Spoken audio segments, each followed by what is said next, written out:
In London in the summer, the sky was clear and bright, golden rays of sunlight streaming down onto the cobblestone streets.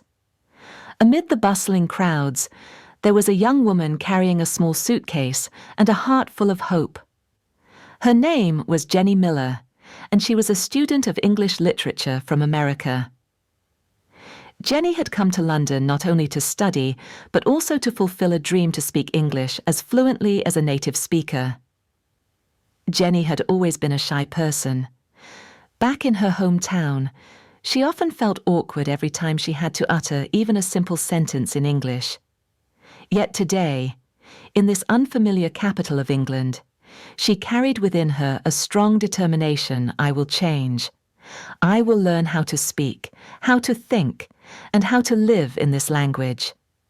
On her first day at the language school, Jenny stepped into a small classroom lit up by morning sunlight. There, she met her teacher, Anna White, a young woman with a slender figure and gentle eyes. The moment Anna greeted the class, Jenny felt warmth. The teacher was not only someone who taught, but also someone who guided. Anna spoke to the class. "Don't worry, here. We do not learn by burying our heads in books. We will learn by living with English. You will read, you will listen, you will speak, and most importantly, you will use English to express who you are." Those words rang like a promise. Jenny's heart beat faster, as if a new door had just been opened. In class, Jenny also met many friends from all over the world: Korea, Japan, Italy, Brazil. Each person carried a different voice, a different journey. Jenny was glad because no one was perfect. Everyone was stumbling forward just like her. They were like scattered pieces waiting to be joined into a new picture. But right in the middle of that bright atmosphere, a shadow quietly appeared. In that classroom, there was a young American man named David Collins. He was not like the other students.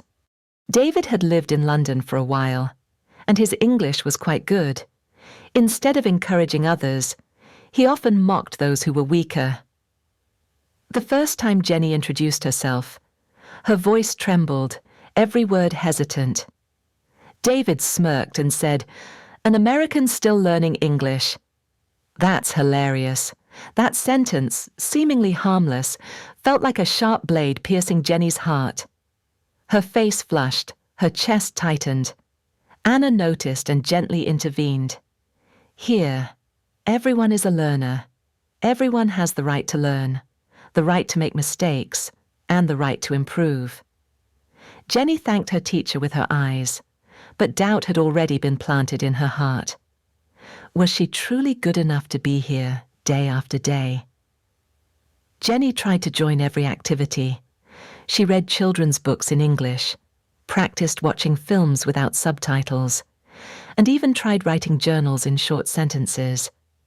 But whenever she was passionately speaking in class, David would interrupt.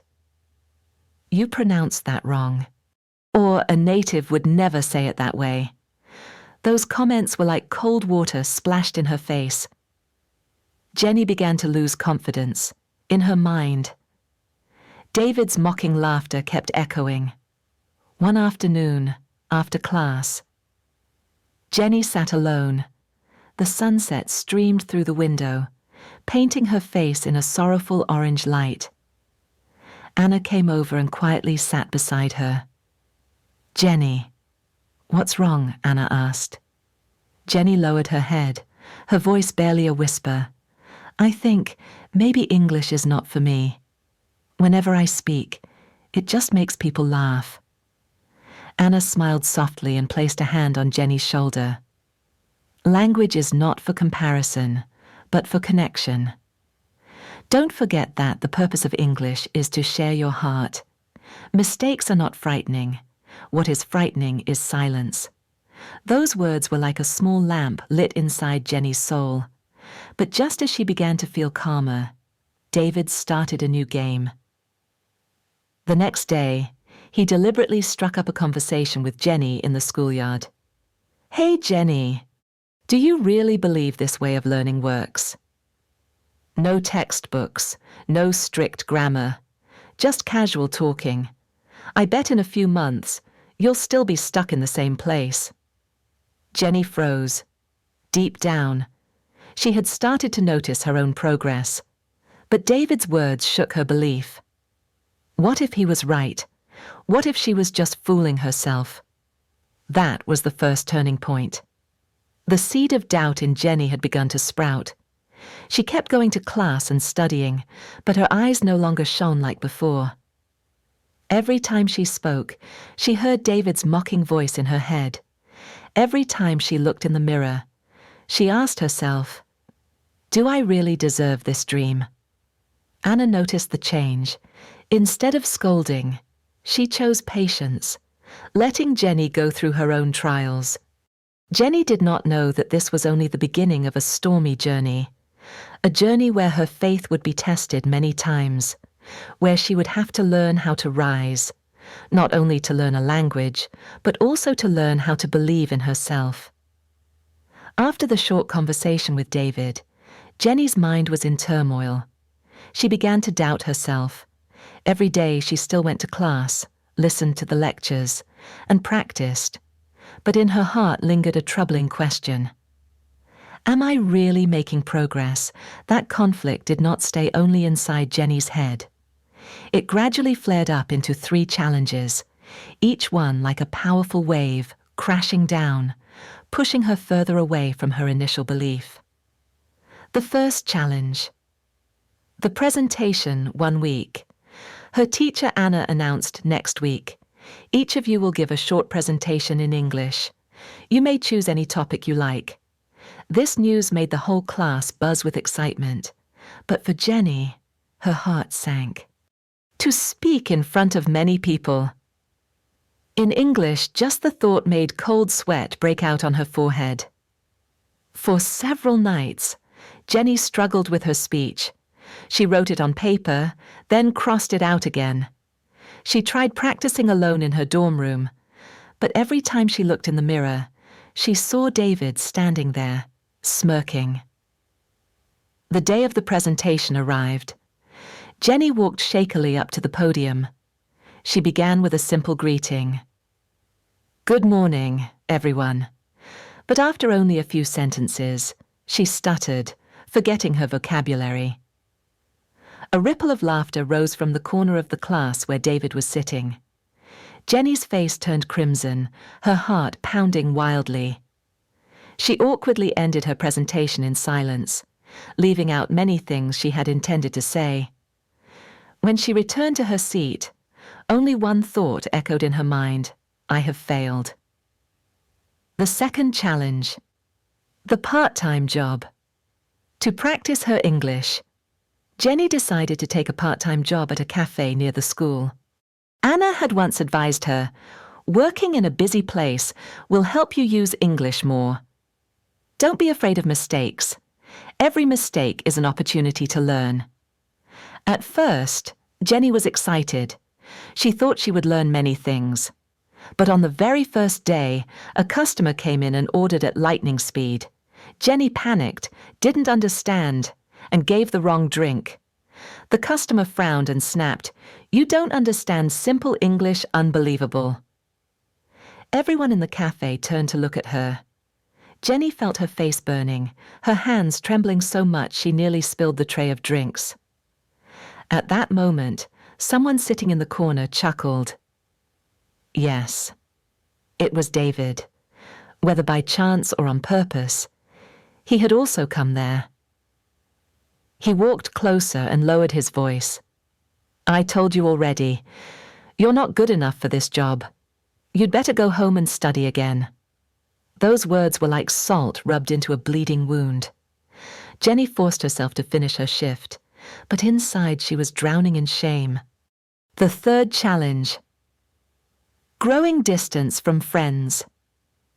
At school, Jenny had once been close with several classmates, especially Elizabeth, an Italian girl. Elizabeth often encouraged Jenny. "You can do it. Remember, we are learning to communicate, not to be perfect right away. But after a string of failures, Jenny began avoiding her friends. When Elizabeth invited her to join the group for a soccer game, Jenny refused. "I'm busy. Sorry." Day after day, Jenny isolated herself. Meanwhile, David seized the opportunity. He began telling others that Jenny had no talent for languages, that she was just wasting her time. Those rumors spread. Some classmates, though they still liked Jenny, began to look at her with pity. The silence, the distance, became a shadow weighing heavily on Jenny's shoulders. When faith hit rock bottom, the 3 challenges came one after another, like 3 raging waves, dragging Jenny into the whirlpool of insecurity. From a girl once full of hope, Jenny now sank deep into a sense of failure. One evening, Jenny sat alone by the window of her dorm room. Outside, London still glittered with lights, cars bustling about, but inside her heart, only darkness remained. She whispered, "Maybe David is right. I'm not meant for English. I'm only deceiving myself." Tears welled up, falling onto the unfinished pages of her diary. The words she wrote blurred. "I can't do it." At that very moment, her phone buzzed. It was a message from Anna Jenny. "I want to meet you at the library tomorrow. I have something important to tell you." Jenny wiped her tears. Though exhausted, she agreed. Deep inside, a tiny spark of hope flickered, wishing Anna might show her a way out. The next day, the library was quiet, surrounded by thousands of books. Anna placed a thin volume into Jenny's hands. On the cover, it read, "Believe in your voice." Anna looked straight into her eyes. "Jenny, you are losing yourself over a few mocking words. You have the right to make mistakes, but you also have the right to rise again. Remember, English is only a tool. The true value lies within your heart." Jenny's hands trembled as she turned the pages. Inside were stories of people who had failed, who had been ridiculed, but through perseverance, they had succeeded. Jenny's eyes lit up, but doubt still lingered in her heart. She asked softly, "But how can I face David? Every time I see him, I freeze." Anna smiled mysteriously. "The time will come when you must face him. But first, find your own faith again." That evening, Jenny held the small book that her teacher Anna had placed in her arms. She sat under the dim yellow light, slowly turning each page. In those stories, some people had been mocked, some had stumbled, but all of them stood up again and kept walking forward. Jenny read, and it was as if she heard her own heart speaking, "Do not give up. You came all the way to London. You cannot collapse just because of a few cruel words."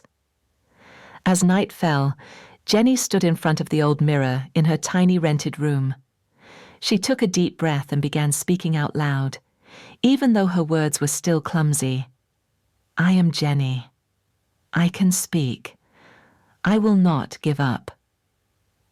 At first, her voice trembled, but each sentence and word she spoke was like a brick, rebuilding the cracks in her confidence. She repeated them over and over until her throat turned hoarse, but the eyes in the mirror shone brighter than ever. The next morning, Jenny came to class. Anna organized a game. The class was divided into groups to discuss and solve a situation. Jenny sat quietly for a moment, but when her classmates hesitated, unsure how to begin, she suddenly spoke up. Her voice was soft at first, then gradually clearer. Her ideas, though simple, were neat, easy to understand, and helped the group move forward. Everyone turned to look at her, their eyes filled with surprise.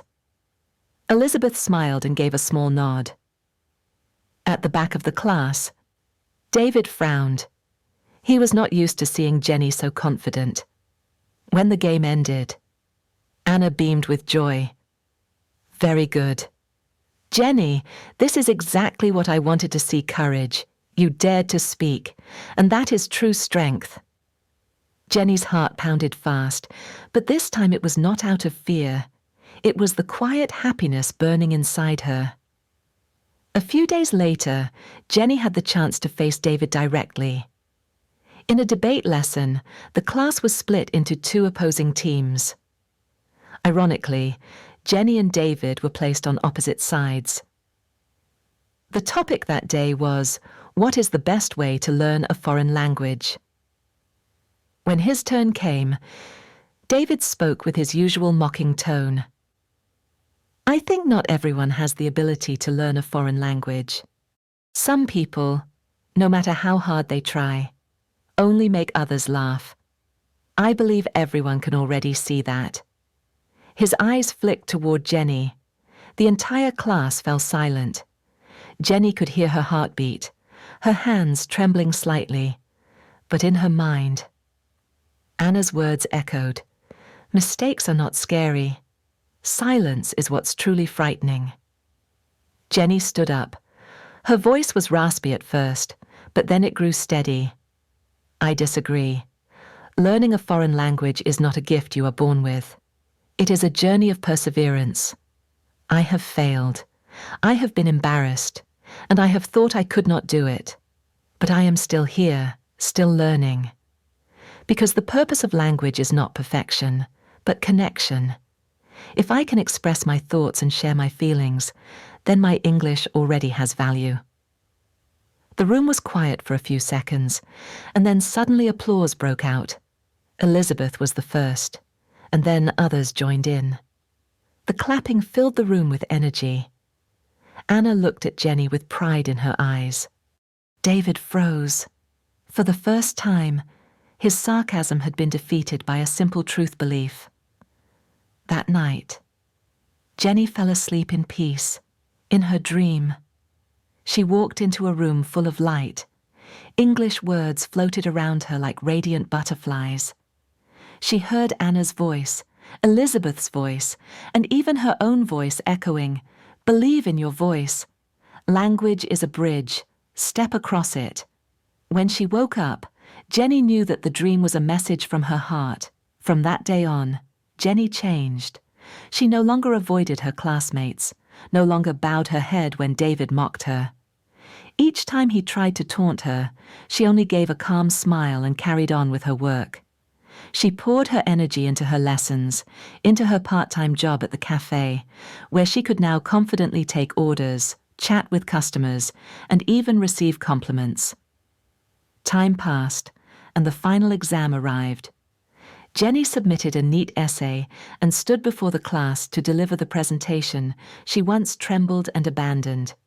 This time, her voice was clear, her gaze firm. When the results were announced, Jenny scored high, especially in speaking and presenting, at the graduation ceremony. Anna stepped onto the stage and called Jenny's name to receive a certificate. Outstanding effort and spirit. Jenny walked up with glistening eyes. The whole class stood and applauded. In that moment, Jenny knew she had won not only with English, but also against her own fear. David sat in silence, head bowed. That silence was the clearest admission. The one who sowed doubt had been defeated, not by grades, but by the strength of faith. On her last day in London, Jenny stood by the River Thames.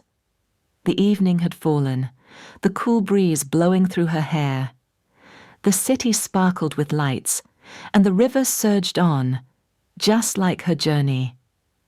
Though full of storms, it never ceased flowing forward. She closed her eyes and whispered in English, her voice no longer trembling. I came here with fear, I leave with hope. This is just the beginning. Jenny smiled. She knew her learning journey was still long, but now she has discovered the most important lesson. Language is not only to be studied, but to be lived, to connect, and to believe in oneself.